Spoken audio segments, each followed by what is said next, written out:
terima kasih atas kesempatan yang diberikan. Selamat siang. Siang.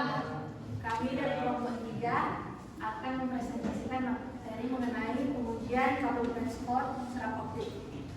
Tapi terlebih dahulu kami akan memperkenalkan diri kami. Perkenalkan, nama saya Helena Lina Mariawan Dania dengan NIM 23024 158. Nama saya Ida Jessica Laki dengan NIM 23024 Saya Emily Gabriela Langi dengan NIM 23024 Saya Victoria Rina Nela Mate dengan NIM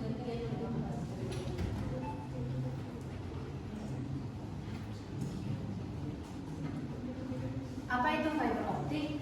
Fiber optik adalah teknologi pengantar data yang menggunakan serat kaca atau plastik tipis sebagai media utamanya. Nah, data yang dikirimkan ini berupa cahaya, bukan arus listrik seperti pada kabel tembaga. Cahaya ini dipantulkan secara terus-menerus di dalam inti serat atau core. Karena adanya perbedaan indeks bias antara inti serat atau core dan cladding. Proses ini disebut sebagai pemantulan total internal. Nah, dalam kabel fiber optik terdiri dari bagian utama, yaitu yang pertama core atau inti, itu tempat cahaya berjalan. Kemudian ada cladding, lapisan yang memantulkan cahaya agar tetap berada dalam inti core. Kemudian yang terakhir ada coating atau pelindung luar dari serat optik. Keunggulan fiber optik dibanding kabel tembaga, jaraknya lebih jauh tanpa adanya penguat signal. Kemudian bandwidth lebih tinggi, cocok untuk internet berkecepatan tinggi. Dan yang terakhir, tahan gangguan elektromagnetik karena tidak membawa arus listrik. Contoh penggunaan fiber optik bisa kita lihat dalam jaringan internet, sistem backbone ISP, dan komunikasi antar gedung perkantoran.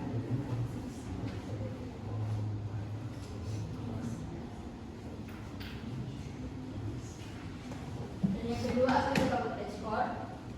Transport adalah kabel jaringan yang sudah siap pakai.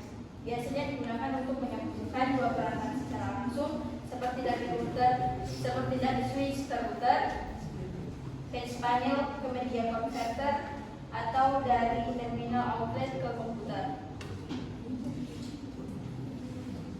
Transport fiber optik memiliki konektor di kedua ujungnya yang biasanya digunakan dalam instalasi indoor atau outdoor.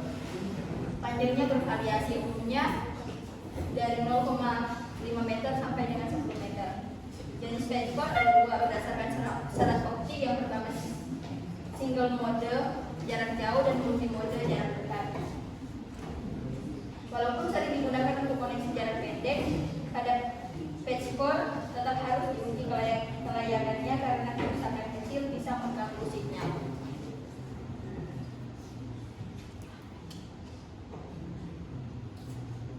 Lanjut kepada kabel pigtail. Apa itu kabel pigtail? Kabel pigtail adalah kabel serat optik pendek yang memiliki satu ujung yang terpasang konektor, sedangkan ujung lainnya dibiarkan terbuka. Kondisi ini biasa disebut dengan band fiber. Fungsinya ialah disambungkan ke kabel utama melalui proses yang disebut dengan splicing. Splicing adalah proses menyambungkan dua serat optik menggunakan alat yang disebut dengan fusion splicer, yaitu dengan cara memanaskannya hingga meleleh dan menyatu.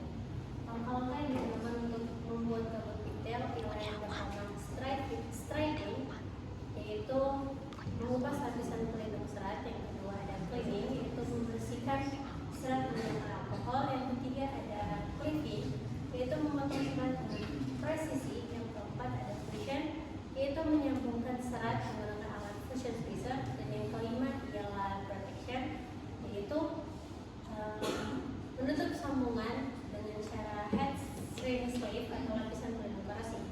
Nah, pigtail juga sangat berguna untuk proses instalasi yang memerlukan koneksi permanen yang kuat dan minim gangguan. Biasanya digunakan untuk menyambungkan kabel distribusi ke perangkat seperti ODF, yaitu Optical Distribution Fiber.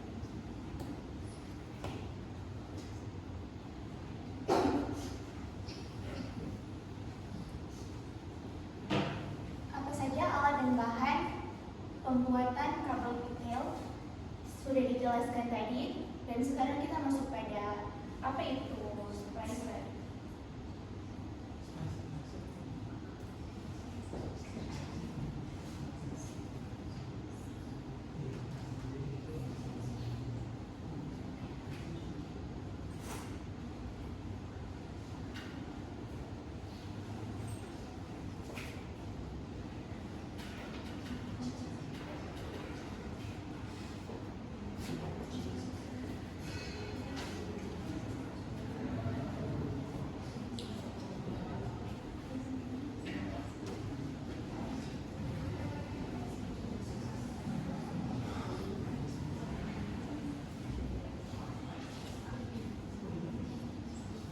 Splicer adalah alat untuk menyambungkan dua serat optik dengan presisi tinggi. Biasanya menggunakan metode fusi atau pemanasan agar sinyal cahaya tetap optimal tanpa banyak kehilangan cahaya.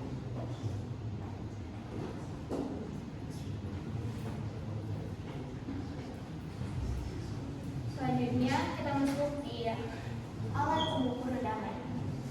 Alat pengukur redaman ada optical power meter adalah alat untuk mengukur daya cahaya yang diterima oleh kabel serat optik. Digunakan untuk menguji kelayakan kabel transport dengan memeriksa tingkat redaman atau kehilangan sinyal.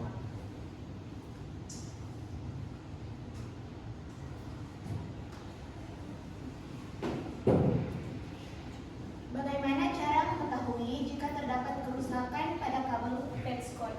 Kita masuk di pengujian dan pendeteksian kerusakan.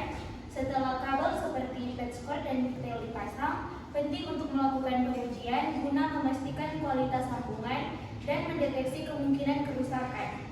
Redaman atau loss adalah hal utama yang harus diukur. Semakin kecil redaman, maka semakin baik koneksi. Beberapa alat yang digunakan untuk menguji kelayakan kabel petskort dan mendeteksi kerusakan antara lain. Yang pertama adalah visual check atau pemeriksaan fisik terhadap kabel untuk melihat apakah ada kerusakan luar, tekukan tajam, atau konektor yang kotor. Selanjutnya ada optical power meter yang digunakan untuk mengukur daya cahaya yang diterima dari ujung kabel. Jika daya yang diterima terlalu rendah, berarti terjadi redaman tinggi atau sambungan yang tidak sempurna. Selanjutnya ada kabel tester atau probe tester. Untuk kabel tembaga atau fiber, alat ini dapat memverifikasi apakah kabel bisa mentransmisikan data dengan baik dan mendeteksi apakah ada open, short, atau miswiring. Selanjutnya ada visual fault locator atau VFL, menggunakan sinar laser merah terang untuk mendeteksi lokasi kerusakan atau patahan pada kabel dengan melihat cahaya yang bocor dari serat. Selanjutnya ada time domain reflectometer atau optical time domain reflectometer. Alat ini mengirimkan pulsa cahaya dan mengukur pantulannya untuk menentukan lokasi kerusakan dan seberapa besar redamannya. Jika ditemukan kerusakan atau nilai redaman melebihi ambang batas, biasanya kurang dari 0,3 dB per konektor atau splice, maka kabel atau sambungan harus diganti atau diperbaiki. Kita masuk pada kesimpulannya. Fiber optik adalah teknologi komunikasi yang sangat andal karena mampu mentransmisikan data dengan kecepatan tinggi dan jarak jauh tanpa gangguan. Dalam instalasi jaringan fiber, komponen seperti petskort dan pigtail sangat penting. Untuk menjaga kualitas jaringan, kita tidak hanya perlu memasangnya dengan benar, tapi juga rutin memeriksa kondisi fisik dan melakukan pengujian menggunakan alat seperti yang sudah disebutkan tadi, yaitu optical power meter, kabel tester, dan visual fault locator. Deteksi dini terhadap kerusakan bisa mencegah gangguan jaringan dan memastikan koneksi tetap stabil serta efisien.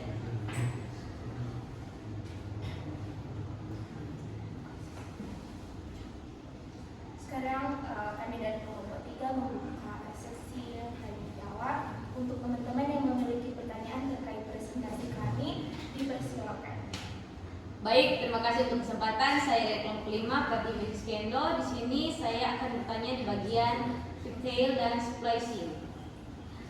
Apa resiko jika pigtail disambung tanpa pembersihan serat? Makasih.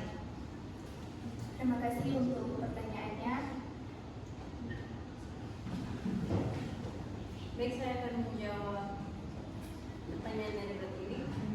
Sambungan akan kotor bila terjadi dan akan menyebabkan redaman yang tinggi dan sinyal akan terganggu karena debu dan minyak bisa menghambat transmisi cair. Pertanyaan selanjutnya, Baik, perkenalkan nama saya Fadil Ibrahim dari kelompok 7. Jadi langsung saja pertanyaan saya, mengapa fusion splicing lebih disukai dibanding mechanical splicing? terima kasih untuk pertanyaannya. Pertanyaan mengapa fusion splicing lebih disukai dibanding mechanical splicing adalah karena hasilnya lebih stabil dan redamannya lebih rendah. Biasanya itu kurang dari 0,1 dB serta tahan lama dibandingkan penyambungan mekanik.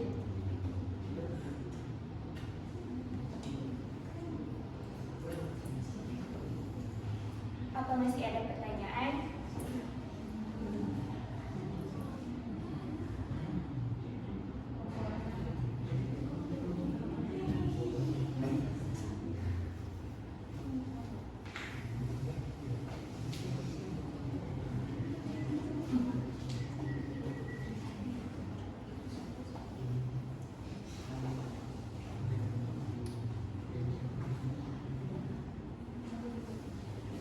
Terima kasih atas kesempatan. Saya perwakilan dari kelompok 6.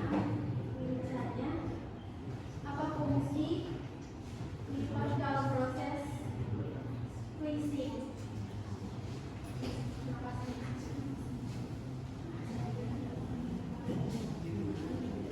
Terima kasih atas pertanyaannya. Jadi fungsi cleaver dalam proses splicing, cleaver memotong ujung serat dengan presisi tinggi agar permukaan potongan lurus dan sempurna untuk penyambungan. Demikian presentasi dari kelompok kami. Terima kasih untuk pertanyaan. Demikian presentasi dari kelompok kami mengenai pengujian kabel band skor serat optik. Terima kasih.